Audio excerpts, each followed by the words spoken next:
14 दिसंबर 2025 को दिल्ली के रामलीला मैदान में वोट चोर गद्दी छोड़ महारैली में मल्लिकार्जुन खड़गे जी ने अपनी संवैधानिक जिम्मेदारी को पहले समझा।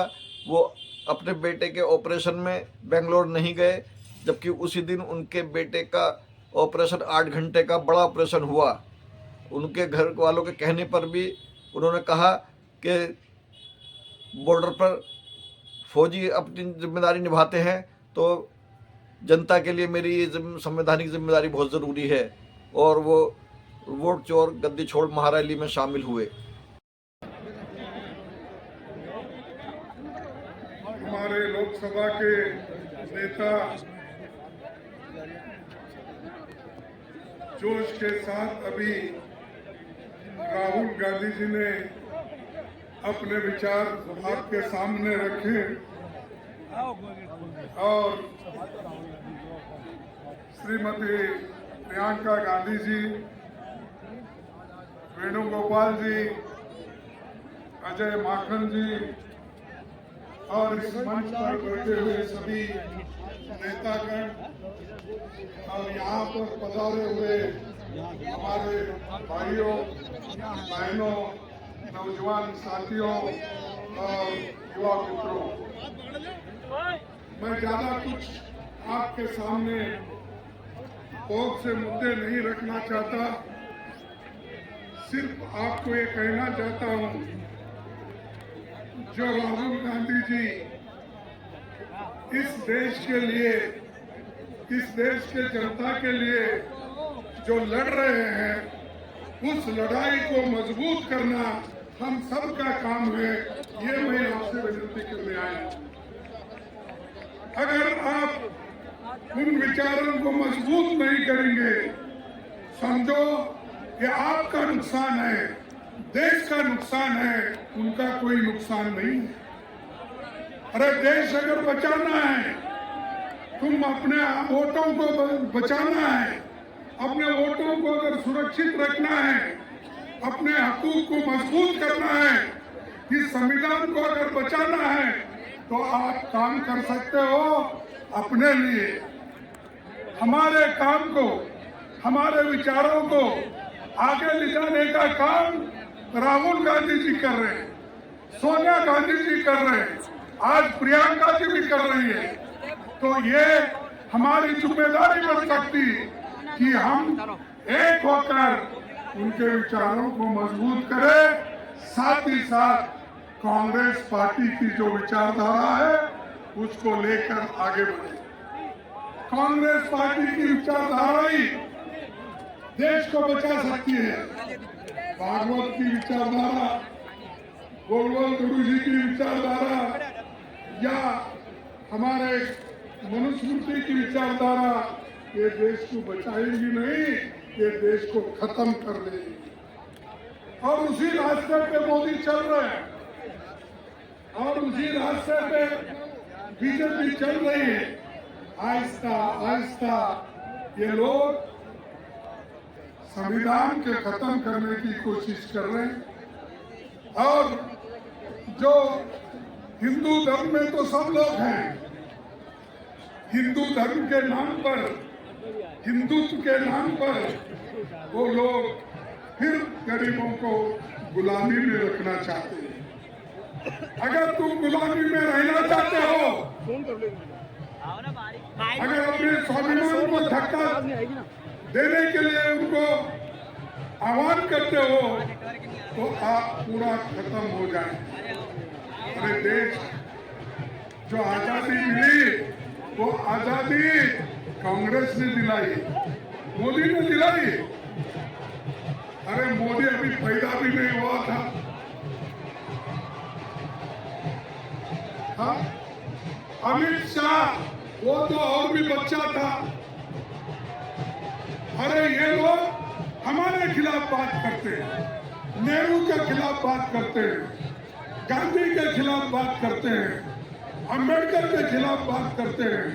वल्लभ भाई पटेल और नेहरू जी के बीच में वो लोग झगड़ा लगाने चाहते विचारों का, ये नहीं होने देंगे।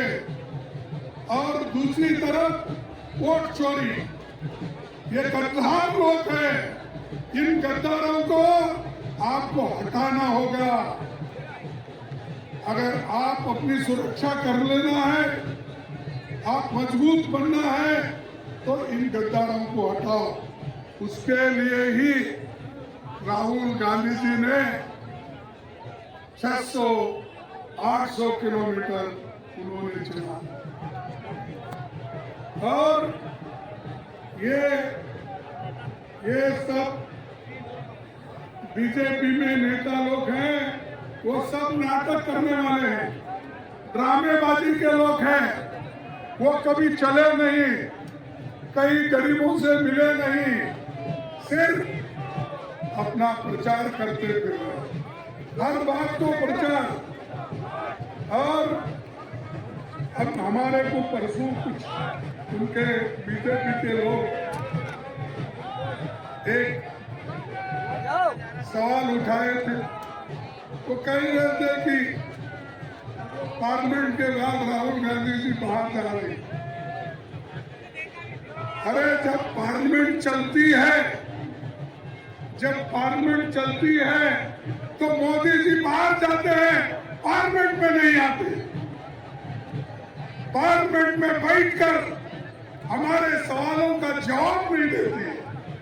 जो कुछ राहुल जी पूछते हैं, जो कुछ प्रियंका जी ने परसों पूछा, उसका एक सवाल भी, एक जवाब भी उस सवाल का नहीं है। वंदे मातरम में देश के लोगों को गुमराह करने का, खुद वोट चोरी करके आके वहां पर गद्दी पे बैठे। इन गद्दारों को हटाना होगा। आप हटाएंगे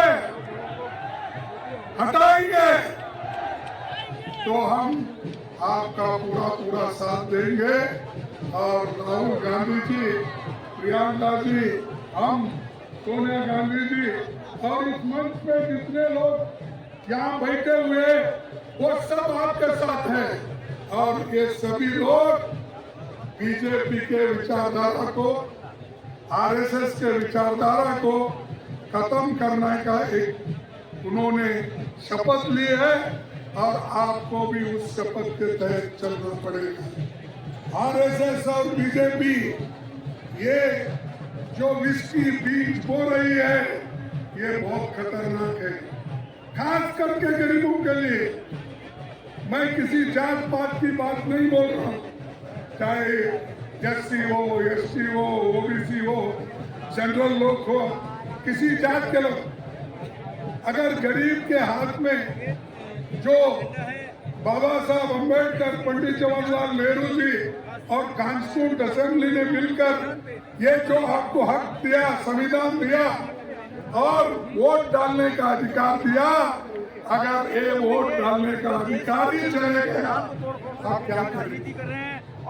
यहाँ अमीर गरीब का झगड़ा है, लेकिन ये लोग वो तो छोड़ दिए, वो तो हमेशा गरीबों के बारे में सोचते हैं और अमीर लोगों को और अमीर बनाते हैं और गरीब को और गरीब बनाते हैं। तो इसीलिए भाइयों, हमारी लड़ाई गरीबों के लिए है। हमारी लड़ाई आरएसएस और बीजेपी के खिलाफ है। हमारी लड़ाई इन गद्दारों के खिलाफ है। हमारी लड़ाई जो वोट चोरी कर रहे हैं उनके खिलाफ। तो इसलिए आपको मजबूत बनना होगा, हर गांव जाना होगा, हर गांव जाके आप अपनी बात बताएं। मैं परसों, मुझे याद आ रहा है, मैं परसों अपने घर में बैठा था। उस वक्त राहुल जी ने पूछा कि आप बेंगलोर जा रहे हो? मैं बोला हाँ। फिर उसके बाद में फिर थोड़े मिनट में बोला ना। तो बोले क्यों? मैंने कहा कि ये वोट चोरी रैली निकल रही है, बड़े बड़े सभी कन्याकुमारी से कश्मीर लोग आ रहे हैं, वेस्ट बंगाल से लेकर गुजरात तक आ रहे हैं, इनको छोड़ के जाना मुश्किल है। और एक बात मैं कहना चाहता हूँ, वो इतना बड़ा इंसान है, मैं तारीफ उनकी करने के लिए यहाँ नहीं ठहरा, लेकिन हमेशा कंपैशन और गरीबों के बारे में सोचने वाले वो व्यक्ति है। तो मैं थोड़ा देर चुप बैठा और मेरा बेटे का 8 घंटे का ऑपरेशन था परसों। तब मैंने सोचा, अरे 8 घंटे का ऑपरेशन है। मेरी पत्नी मुझे फोन की, मेरी बेटी डॉक्टर है, उसने किया। घर के 3-4 लोग फोन किए कि ये बड़ा ऑपरेशन है, आपको आना चाहिए। तो मैंने उनको बोला ठीक है। फिर आखिरी में सोचा, अरे इस देश के लिए बॉर्डर पे जाके ये जवान मरता है अपने मातृभूमि के लिए, और देश के हित में इंदिरा गांधी जी कुर्बान दिए, राजीव गांधी जी कुर्बान दिए, और सोनिया गांधी जी सब कुछ त्याग किए, और मैं अपने बेटे के लिए जाऊं और पार्लियामेंट छोड़ के और यहाँ पर जो वोट चोरी का इतना बड़ा जो जुलूस है या बहुत बड़ी लड़ाई है, इस लड़ाई के छोड़ को मैं नहीं जाऊंगा। जैसा कि सरहद पर जवान लड़ता है, जैसा कि हमारे सोनिया गांधी जी लड़े हैं, जैसा कि हमारे राहुल गांधी पैदल चल रहे हैं। अरे मेरा एक बेटा को कुछ भी हुआ ठीक है, लेकिन देश के 140 करोड़ लोगों को बचाना है, इसलिए मैं रहूंगा। इसीलिए मैं यहाँ पर आज हाजिर हूँ, और लड़ाई में हमेशा पीछे नहीं हटना। अगर आप पीछे हटेंगे तो मर गए। डरो मत, कुछ भी आने दो। चंद लोग ऐसे होते हैं, कुछ ईडी का आया मैं क्या करूं, कुछ सीबीआई का आया मैं क्या करूं। अब अरे इतने छोटी सी चीज को अगर आप डरते हो तो आप जान देने की बात करते हो कभी कभी पार्टी के लिए। तो मैं बोलूंगा कि ये बात आपके मन से निकालो, धैर्य रखो, सोच से कदम उठाओ, हम सब मिलके काम करेंगे। ये मोदी कहीं नजर नहीं आएगा। आज मोदी जीत की हर जगह बहुत बड़ा भाषण करता है, लेकिन उसकी जीत उसको खुशियां लाई होंगी। हम हारे हैं बहुत से जगह, लेकिन हम हारे तो भी हमारी पार्टी, हमारी विचारधारा जिंदा है। अगर एक बार मोदी हारा, उसका कहीं भी नामो निशान नहीं रहेगा, कहीं दिखेगा भी नहीं। हम 10 बार हारे, 2 बार हारे, 5 बार, हम जिंदा हैं, लड़ने के लिए तैयार हैं। तो इसलिए भाइयों, आप मजबूत बनो, तैयारी करो, अब मायूस मत हो जाओ। आप देखिए केरला में हमने जीता, मैं सबको कांग्रेचुलेट करता हूँ केरला के नेताओं को, जिन्होंने कोशिश करके एनडीए को कुचल दिया, और वहाँ आज कांग्रेस सबसे बड़ा झंडा लगा के वहाँ पर है। तो दोस्तों, ज्यादा वक्त मैं आपका नहीं लेना चाहता हूँ, सभी लोग मिलकर काम करेंगे, और मैं 2 स्लोगन कहूंगा, आपको कहना होगा। वोट चोरी, वोट चोरी, वोट चोर, गद्दी छोड़, वोट चोर, गद्दी छोड़।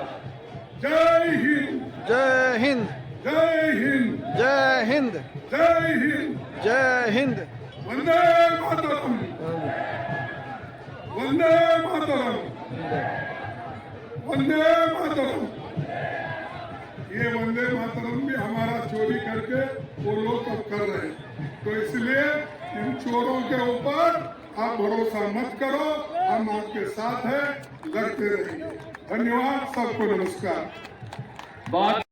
सामने हमारे साथी हैं, वो भी वोट चोर, वोट चोर, वोट चोर, कांग्रेस पार्टी, श्री मल्लिकार्जुन खड़गे, राहुल गांधी, श्रीमती सोनिया गांधी, प्रियंका गांधी, कांग्रेस पार्टी। बहुत बहुत धन्यवाद साथियों, बहुत बहुत शुक्रिया।